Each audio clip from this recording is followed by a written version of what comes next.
Purport. One who is actually faithful and inquisitive is qualified to hear the transcendental pastimes of the appearance and disappearance of the Supreme Personality of Godhead. Vidura was a suitable candidate to receive such transcendental messages. Shradhadanaya bhaktaya bruhi tajjanma vistaram rishina tripyate mana param kautu halam hime. My mind has become very inquisitive, and therefore I am not satisfied with hearing the narration of the Lord's appearance. Please therefore speak more and more to a devotee who is faithful. Om Ajnanatimrandasya Gyananjana Salakaya Chakshurun Militam Yena Tasmai Shri Guruve Namaha Shri Chaitanya Manobistang Stapitam Yena Bhutale Swayam Rupa Kadamahyam Dadati Svapadantikam Vandeham Shri Guru Shri Yuta Padakamalam Shri Gurun Vaishnavangscha Shri Rupam Sagrajata Sahagana Raganatan Vitangs Tangsajivam Sadvaitam Savadutam Parijana Sahitam Krishna Chaitanya Devam Shri Radha Krishna Pada Sahagana Lalita Shri Vashakan Vitangscha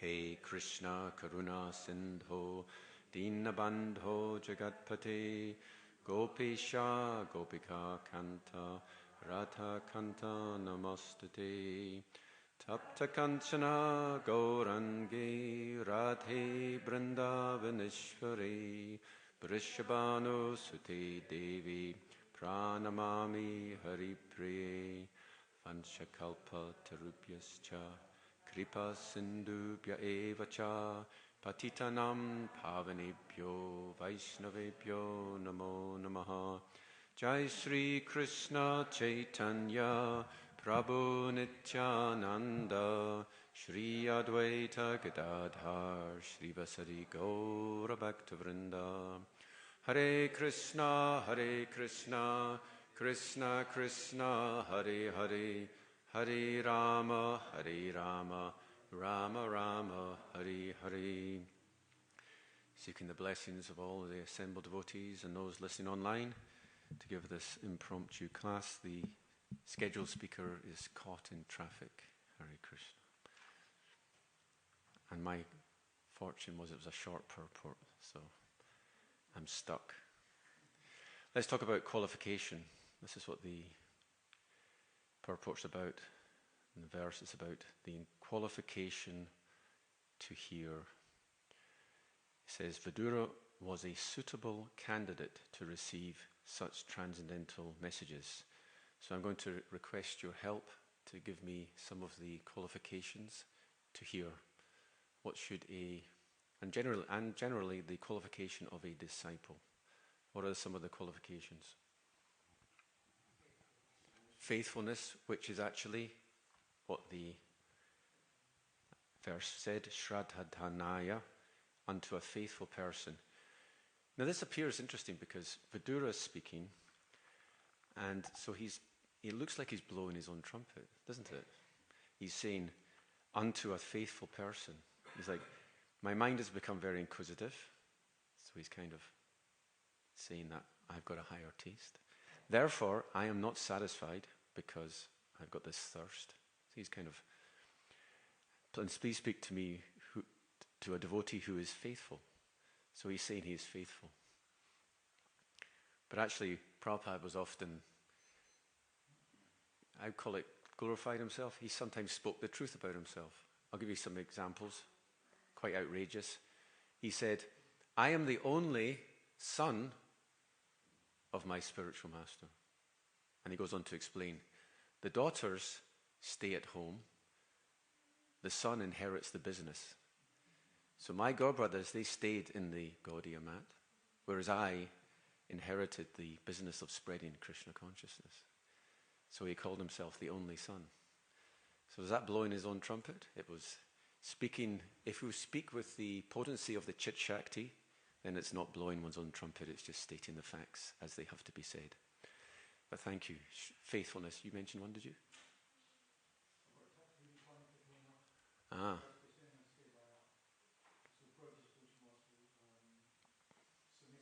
Submissively, yes. So now we are quoting Shastra, which is a safe bet. So pranipatena means to offer obeisances, submissive. Pariprashnena, to be inquiring. Pariprashna means you should inquire from all angles. Not that you just take a little understanding. You should inquire threadbare, which is often very difficult in our ISKCON society because some of the gurus have 1,000 disciples. How can they all do pariprashna with one guru? Very difficult, but Krishna carries what we lack and preserve what we have. Therefore, Prabhupada said himself in one purport in the Bhagavad Gita, even if you do not get association with the spiritual master, if you engage in service, then Krishna will reveal from within. So we have pranipatena, pariprashna, and sevaya, with service attitude. These are all instrumental case Sanskrit. Pariprashnena means by pariprashna, and pariprashnena, sevaya means by service. Tadvidi pranipatena, pariprashnena, sevaya. Any other qualifications? Yes, okay, in utsaha. Disciples should be enthusiastic. And where does this come from? Where does enthusiasm come from?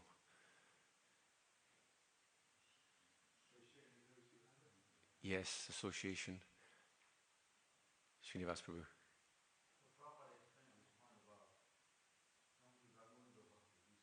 Ah.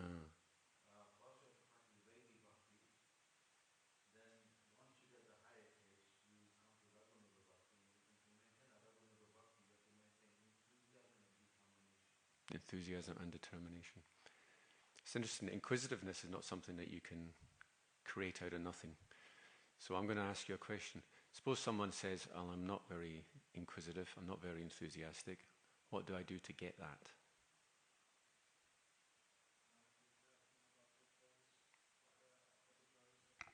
Hear about the glories of Krishna? But the person said already, I'm not inquisitive. Just do it. Okay, yes. Nike, just do it. It works, yes. How about Shushushro, Shraddhanasya, Vasudeva Gataruchi, Shanmahat Seva Vipra, Punyatirtana Shevanat. Engage in service. There are many devotees who are they're not very scholarly, they don't have so much taste, but they engage in service to others. And that is a very good sign because through that they will get a taste for devotional service. So if we serve those that have the taste and we associate with them, then we will get that taste because service is something you can actually offer and do, whereas taste is something that has to be, it's a blessing. You see? Blessing. Inquisitiveness is a blessing, whereas service is something we can actually do. How about the 11th canto? Tasmad gurum prabhajita jigyasu sriya uttama shabdi parejanishnatam brahmanopashramashraya. This is a very important verse. It gives not only the qualification of the disciple, but also the qualification of the guru. So the disciple is Tasma Guru Prabhupada. Jigyasu meaning what? What does Jigyasu mean? Inquisitive, yes. So once again, we're back to this. There has to be that desire, inquisitiveness. Prabhupada used to criticize the Ashirvad Guru, meaning you go to the Guru and you ask for blessings, but you're actually not interested in hearing transcendental sound. So people go, oh, can I have blessings that I may have a child, blessings that my work may be fruitful, I may earn lots of money. And it's interesting what we ask blessings for, and I'm going to say some thought-provoking, potentially controversial things. I'm going to throw out a few little comments. Just recently, just a few days ago, someone asked me, said, I've just purchased a car, and I'm going to be at the Bhaktivedanta Manor on Saturday afternoon. could you do blessings? Of course, being an internet troll for many years, I'm very aware that if you do something like that, you will be criticized, and you will also, back down to manner, will be criticized, because people have often talked about car blessings as not something that Prabhupada taught. So I told him, I said, that's very controversial. And I asked another senior devotee what I should say. And they said, you should tell this person to use their car to drive some devotees to the manor. That way you'll get blessings. So I wrote back to this person, and he said, that's a great idea, and he was very happy with an answer. So that's what we should do. Another one, I find this really funny. Someone actually came into the temple room, and they wanted, because sometimes people say when people get married, they bring their rings and jewelry and they offer to the deities, or they get beads, they get their beads and they offer to the deities, the Brahmin thread. You get these requests. But I found this one unusual. Someone brought in a clicker and said, I want to bring the clicker to the altar to have it blessed. And I was thinking, I don't think Prabhupada really wanted us to chant on clickers. I mean, that's like, maybe in an emergency you're doing so much service, you could chant on a clicker, but it's much better to chant on Tulsi because you're actually touching the Tulsi beads. See? So I don't think that's a good idea. Sometimes people come in and they bring their car keys, and they want their car keys. I mean, what do you do with the car key? You're going to place it on Krishna's feet? Generally what we do is we place it on a table, not talking about car keys, just in general, we place on a table and we offer to the deities. So yeah. So going back, why did I get onto that topic? Blessings. Yeah. Before that, I was saying something before that. Yes, Pariprashna. Yeah. Anyway, Tasma Guru, I remember now, Tasma Guru Pravajita Jigyasu Sri Uttama. So we were talking about the qualification of the disciple, Jigyasu, and I mentioned service to the San Mahat Vipraya, service to the pure devotees, Punya Tirtha Nasevanat. Tirtha is an interesting word, usually means the holy place. It means the devotee as well, Tirtha. So you do service to the devotees. But it could also mean service to the holy dam. Back to Siddhanta Saraswati, he had a phrase, we should serve Gaura Kam, Gaura Dham, and Gaura Nam. So if you chant the names of Gaura, you'll get the mercy of Krishna. You serve the holy dam, Mayapur Dam or Vrindavan Dam, and the desire of Gaura. So what is the desire of Gaura? Gaura Kam. What do you think Gaura's desire is for us?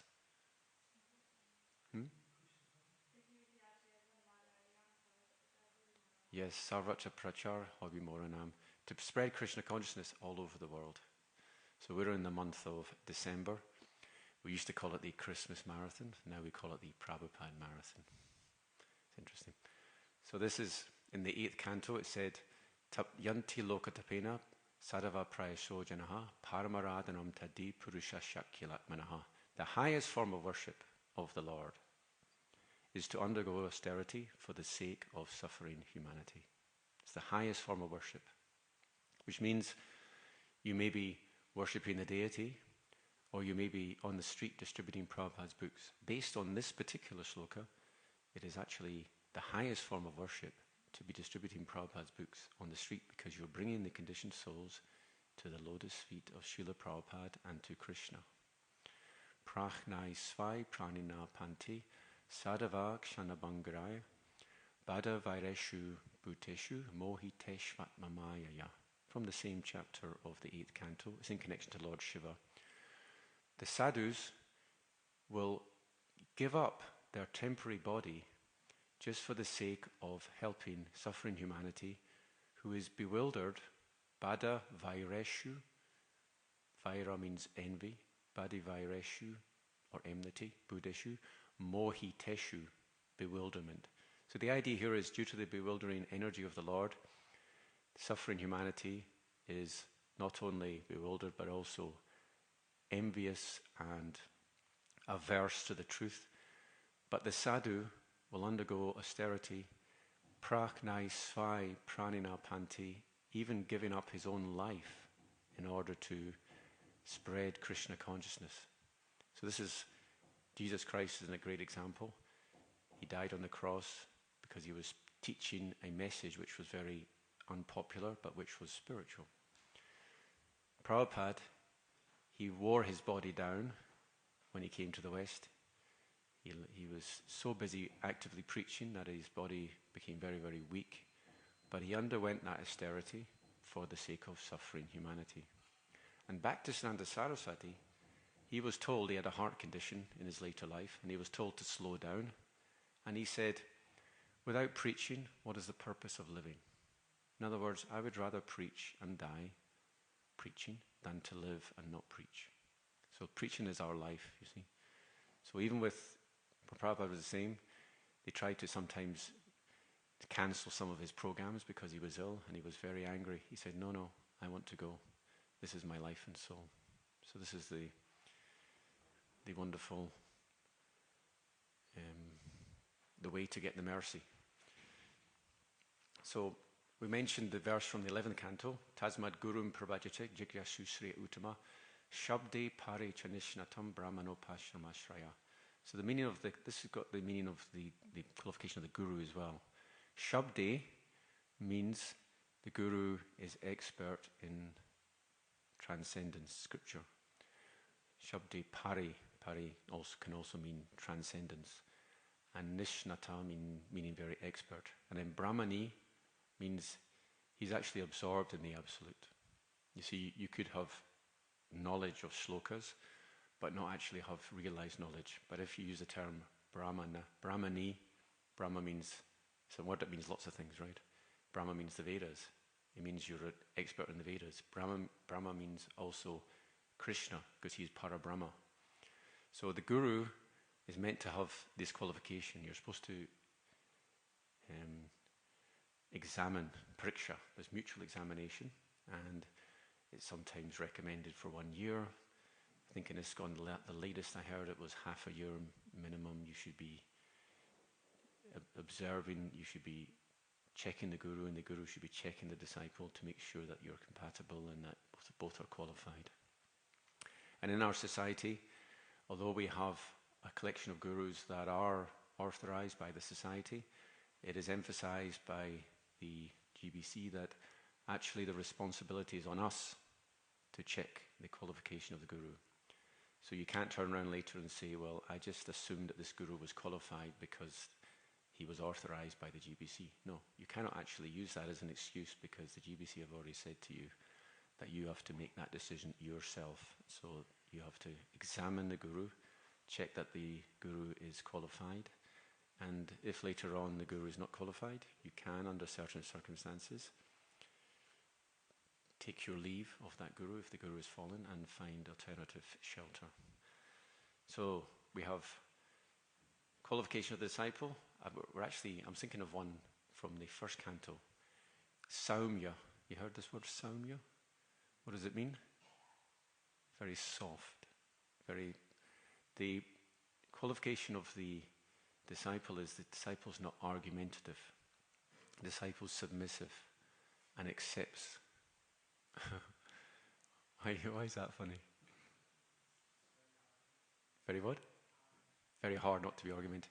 Especially if you're doing pariprashna and you disagree with the guru, isn't it? And I'm going to say something that I've often thought. In some ways, I'm more open to discuss potentially argumentative topics with Shiksha gurus rather than my Diksha guru, because I'm feeling I don't want to fall out with my Diksha guru. So if I have a controversial topic, I will discuss it with a senior devotee who's not my Diksha guru. So I know that if things don't quite go right, it's not the end of the world. Anyway, so Saumya means peaceful, or very soft. So if one is, and this is human nature, it's very natural, if someone serves and they're very submissive, then you feel more inclined to reveal things to that person, isn't it? If someone's argumentative or someone is distrustful, you tend not to reveal your mind to such a person.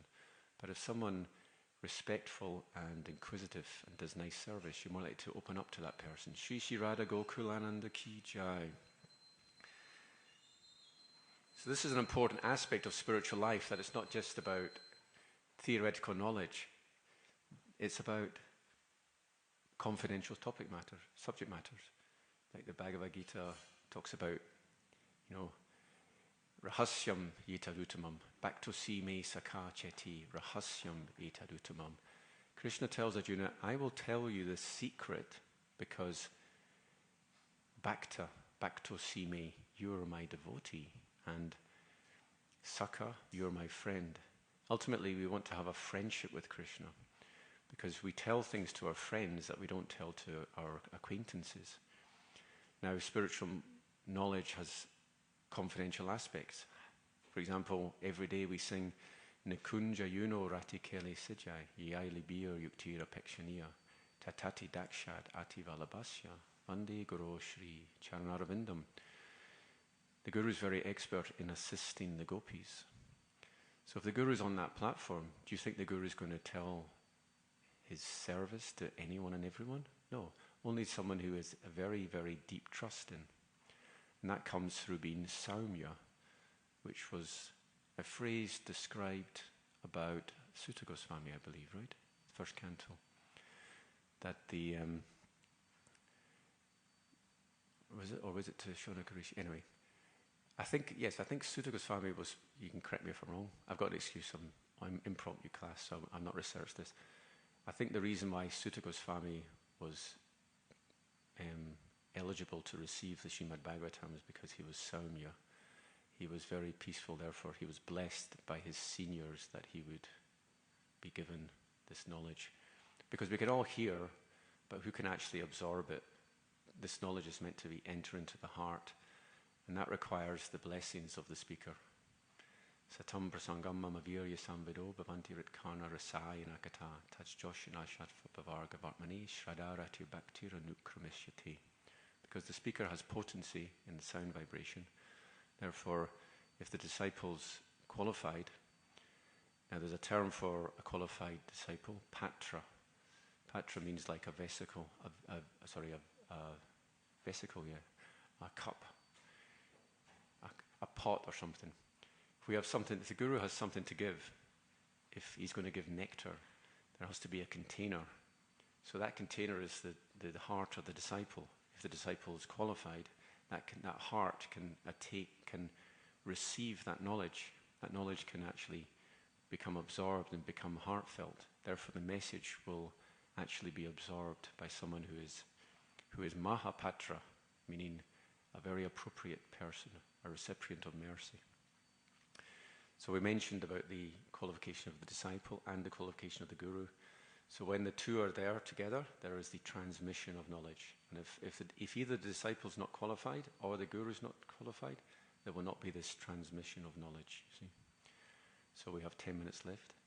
I'm going to open up for comments and questions. Anyone like to add some thoughts?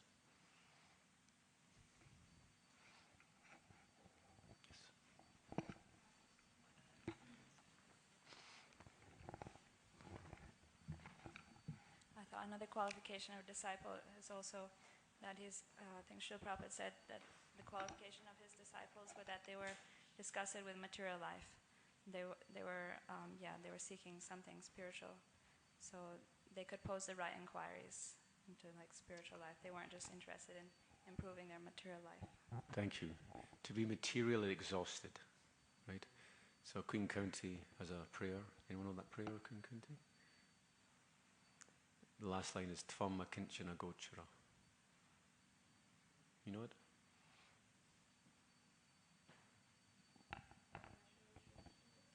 Say it if you know it. Janmaishwarya Shruta Shribri Edamana Madapuman Narvahatya Bidatundvai Tvam akinchana gochara. Thank you. So Janmaishvarya Shrita Shribi. So we're now looking at some of the obstacles to transmission of spiritual knowledge. If one has good birth, Janma, Aishvarya, one is opulent. Shruta, one is learned and puffed up because of it. Shri, one is very beautiful. Now, having these things in and of themselves isn't a disqualification, but the second line, Eda mana mada puman, if it causes bewilderment, madness, mada. Notice how the Sanskrit term mada is very similar to the English term mad. So if you're mad due to your so-called greatness, then, Naiva heart Jabadatumva, you can't actually sincerely call out to Krishna, who is the property Tvama Kinchana Gochara, who is attained by those who have nothing. So if you have nothing materially, that is a good qualification to attain Krishna. And I have a friend, he once said to me, I consider myself fortunate. I'm not a good singer, I don't know any slokas, etc. But that has actually made me very kind of humble. So I feel that somehow that's a blessing, that I've not been given anything that can make me proud, because I don't have anything to be proud about, you see. So that's a qualification, and this is a very sweet devotee. I love this devotee. I won't mention who he is, I don't want to embarrass him. Anyway, so yes, being materially exhausted, that is how it's one of the qualifications. But actually, there is actually only one qualification when we actually look at it. That's bhaktya sanjataya bhaktya. Bhakti comes from bhakti. The only qualification is we have to have received the mercy of someone who has bhakti.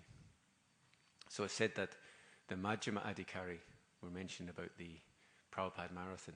So the Majjhima Adhikaris, they go out and they meet people, and just by their interaction, even if someone does not take a book, still that interaction can actually have a profound effect, because Bhakti Devi, within the heart of the devotee, may enter the heart of that conditioned soul. And later, in this life or in a future life, that will fructify with the desire, the inquisitiveness to read transcendental literature. So bhaktya sanjataya bhaktya, this is from the 11th canto. It means that bhakti ultimately comes from bhakti. Because if it was just about association with devotees, then everyone that associated with a devotee would become a devotee. But we see that so many people, they come in contact with a devotee and they do not take to Krishna consciousness. Why is that? Because it's the mystical transmission of bhakti that needs to take place. And if that has not taken place, then there will not be interest. And sometimes it takes many, many instances, many, many acts of agyata sukriti in order for the bhakti to actually fructify. And that's said in the Naradiya Purana. Bhaktis tu bhagavad bhakta sangena parichayati satsanga prapitir pumbir sukritaya purva sanchitai. That actually sadhu sangha comes from sukriti. Bhakti comes from sadhu sangha, and sadhu sangha comes from actually bhakjon mukha sukriti, the type of sukriti that nourishes bhakti. This is from Naradiya Purana, and it's quoted in Jaiva Dharma. So we're going to conclude by quickly going over the three types of sukriti. So I mentioned one just now, it's called bhakti unmukha sukriti. It's that type of activity that leads to bhakti. And I'll give you some examples. Someone might, for example, work in central London, and they might go to work past Soho Temple. And on the way back from work, they may come a slightly different route. They go along the street next to Soho and go home. That means they've actually circumambulated Radha London Shivara each day. That is bhakti mukha sukriti. The person does not know they're doing it, but they're actually engaged in beautiful activity. It is sometimes said that Prahlad Maharaj became Prahlad Maharaj because in his previous life he was a grihasta, and he had a quarrel with his wife, and he was so upset that he fasted, and it happened to be Nrsimha Chaturdasi. So due to that fast, he gained special mercy. That's another example of agyata sukriti. If you meet a devotee by chance on the street, that's another example of agyata sukriti. If you give a donation to a devotee, not even knowing they're a devotee, that's also agyata sukriti. So these types of sukriti, they build up, and then Krishna decides, that's it, they've reached the magic point. I'm going to send my devotee to this person. Notice how meeting a devotee is both the cause of sadhu sangha and is the sadhu sangha itself. Okay? But there's two other types of sukriti that is not bhakti in mukha sukriti. Anyone know what they are?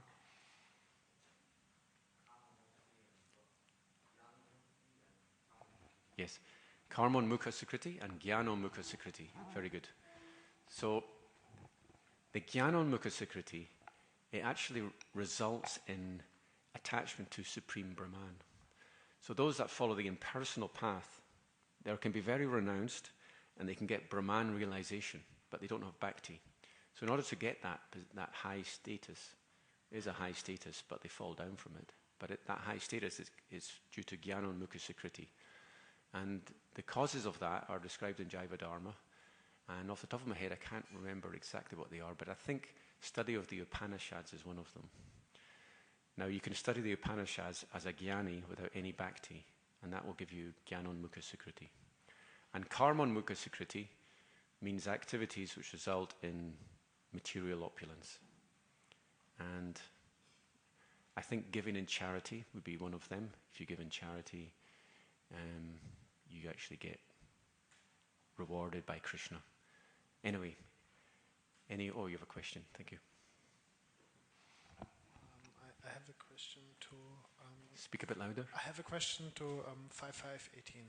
5.5.18, yes. That's from Rishabh Dev's teachings, yes? One who cannot deliver his disciples. Yeah. His dependence from the power of... Guru Nasasyad. Is that the verse? Yeah, this one. Do you want to recite the verse if you've got it in front of you? I cannot. I'm not in Sanskrit. I can do it. Okay. One who cannot deliver his dependence from the path of repeated birth and death should never become a spiritual master, a father, a husband, a mother, or a worshipable demigod. Thank you. As in Bhagavad Gita 7.14, in the purport, it's described that only like a freed soul, he can help a person because he's not influenced by the modes of material nature. Yes, it's very good. I may have seen spiritual masters who are on that level, but I find it very hard to believe that every husband and every wife and every father and every mother is on that level. So yes. How are they still able to deliver their children from the repeated? Because some did. Yeah, it depends on how you understand this verse. So my understanding is, if you are submissive to authority, say you mentioned that the father, not every parent is self-realized, so not every parent can actually deliver, right? But the parent can direct their children to a saintly person who is qualified, and that way they are delivered. So you can, as long as you're not blocking the stream of flow of bhakti, because you're respecting the line of authority and you're facilitating other people's coming in contact with people who can deliver, then you can be a mother and a father. And if it weren't the case, we wouldn't have very many mothers and fathers, would we? Because it's very rare to be self-realized. But that's a nice analogy Prabhupada gives in the Bhagavad Gita. It's like if you have handcuffs, how are you going to unhandcuff someone else? If you're in handcuffs yourself, how are you freeing someone if you can't free yourself? But yes. Guru nasasyad, svajano nasasyad, pita nasasyad, janani nasasyad, daivam nasasyan, napatis nasasyad, namocha yedya samupeta mrityum. Roughly speaking, I didn't quite get the right endings. The sandhi wasn't quite right when I did it. But so that means you cannot become a guru, or you should not become a guru. Svajana, this is interesting, a relative. I find that one very interesting because you automatically become a relative through no choice of your own. If your brother or mother or father, or if one of your relatives has a child, then automatically you become a relative of that person. So you can't avoid it. But that's a svajana. But you shouldn't become an instructing relative, someone who gives advice, unless you can deliver that person. Pita, father, nasasyad. Janani, mother. Daivam. Does that mean the demigod? Yeah. So, worshipable deity. Huh? Worshipable deity. Worshipable deity. Daivam nasasyad. Is both or just one of them? What's the actual translation for Daiva? Here it just says the worshipable deity. Worshipable deity. And what does the translation say? One should not become a worshipable deity, or what? No. Yeah, worshipable demigod. Worshipable demigod. Okay, yeah, demigod. So the demigods, ultimately, they give everything to Krishna. And the proper demigod has this mentality. It says, Bhajanti ye yatamam bhajanti. Oh, that's no, I'm trying to think what it is, 11th canto. Chayeva karma sachiva sadava dinavatsala. That the devas, they are karma sachiva, meaning that they just give you what you get, what you're due to your karma. Whereas sadhavo dinavatsala, the sadhus, they're actually giving mercy. So if you approach a demigod, you're actually not getting mercy. You're actually getting your karma, because they only give you what your karma is due. Karma sachiva. Chayeva karma sachiva, just like a shadow. Whereas if you approach a saint, you get something for nothing. You actually get the greatest gift, which is devotional service, and you didn't deserve it. Of course, demigods are devotees, so in their capacity as devotees, they are dinavatsala. But in their capacity as demigods, they're meant to just give what you're due to your karma. And Krishna taught this to Nanda Maharaj in the Govardhan Hill pastime. He said, why are you worshipping Indra? You're just going to get your karma. Demigods only give you what you're due by the laws of karma. Therefore, your duty, your activities are the cause, not the demigods. Anyway, shall we conclude here? Anyone else? Final comments or questions? Deepak Prabhu. Just earlier, the Tadvini Pranipatena verse was mentioned, and we were talking about the qualifications of the disciples, Pariprashna and what's the other one? Pranipatena.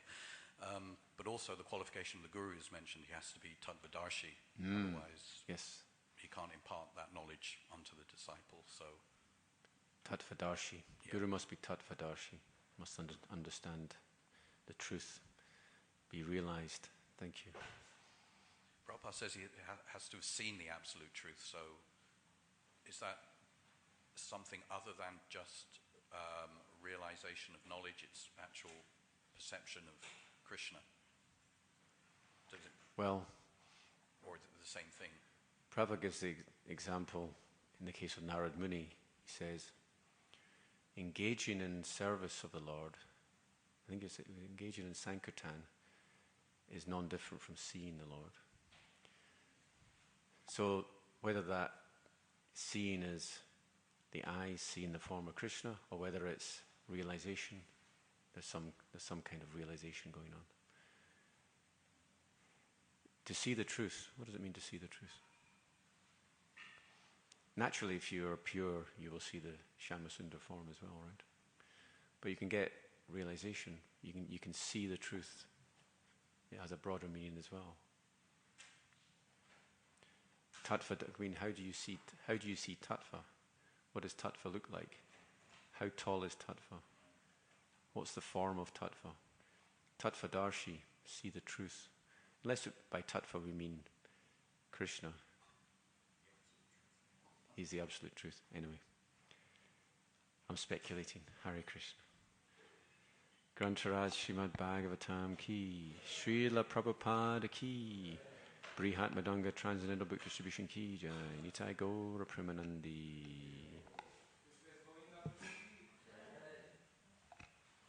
Samaveta Bhaktivinoda ki.